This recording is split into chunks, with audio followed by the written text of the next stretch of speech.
Hola, en el video anterior revisamos cómo calcular la resistencia del diodo en DC y en AC.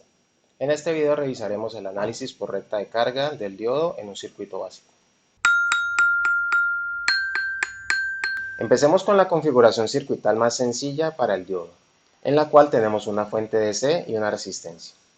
Usaremos también la curva característica que hemos venido discutiendo y más adelante reemplazaremos esta curva con modelos aproximados para comparar nuestros resultados. Resolver este circuito consiste básicamente en encontrar los niveles de voltaje y corriente que satisfacen tanto las características del diodo como los parámetros del circuito. Si aplicamos la ley de voltaje de Kirchhoff, tenemos que el voltaje en la fuente es igual al voltaje en el diodo más el voltaje en la resistencia, que es igual a la corriente en la malla multiplicada por el valor de la resistencia. Luego construiremos nuestra recta de carga al evaluar las condiciones donde la corriente sea cero y donde el voltaje en el diodo sea cero. En la figura tenemos la curva característica del diodo en polarización directa y trazaremos encima la recta de carga. Para la condición en la que el voltaje en el diodo es cero, tenemos que la corriente es igual al voltaje de la fuente sobre el valor de la resistencia. Aquí trazamos el punto de intersección con el eje de corriente. Luego, si establecemos que la corriente es cero, obtenemos que el voltaje en el diodo es igual al voltaje de la fuente, con lo que trazamos el punto de intersección con el eje de voltaje. Trazamos entonces una línea entre estos dos puntos y obtenemos nuestra recta de carga, cuya pendiente se puede modificar según los valores de la fuente y de la resistencia.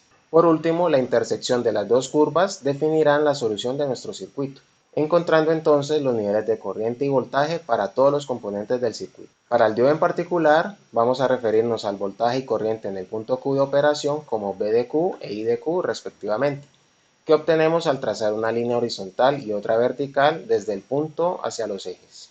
Notemos que la línea de carga se conoce de esa manera dado que su intersección con el eje vertical corresponde a la corriente y está definida por la carga aplicada o R tal y como acabamos de encontrar. Revisemos un ejemplo.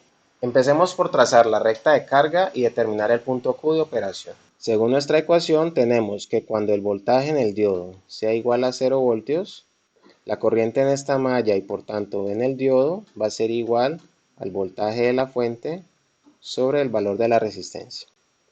En este caso tenemos que es igual a 10 voltios sobre 0.5 kiloohmios, lo que es igual a 20 miliamperios. De otro lado, tenemos que cuando la corriente en el diodo es igual a 0 voltios, el voltaje en el diodo va a ser igual al voltaje en la fuente y por tanto igual a 10 voltios. Con estos puntos trazamos entonces nuestra recta de carga y trazamos las líneas horizontal y vertical para obtener que el voltaje del diodo en el punto Q de operación va a ser aproximadamente igual a 0.78 voltios y la corriente aproximadamente igual a 18.5 miliamperios. Calculemos ahora el voltaje en la resistencia. En este caso tenemos que el voltaje en la resistencia va a ser igual al voltaje en la fuente menos el voltaje en el diodo. Es decir, 10 voltios menos 0.78 voltios igual a 9.22 voltios. Y con esto que hemos calculado, ¿cuál sería entonces la resistencia DC del diodo?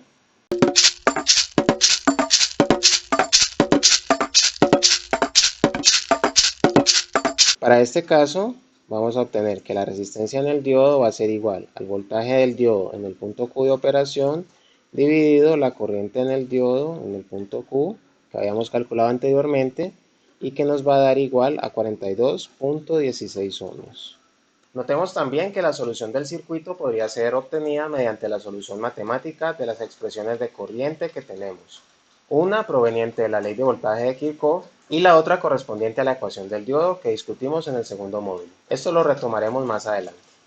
En este video estudiamos el análisis por recta de carga para encontrar el punto de operación de un diodo en un circuito básico. En el próximo video estudiaremos el modelo por piezas lineales y el modelo simplificado del diodo. Los dejo con las referencias bibliográficas, un saludo.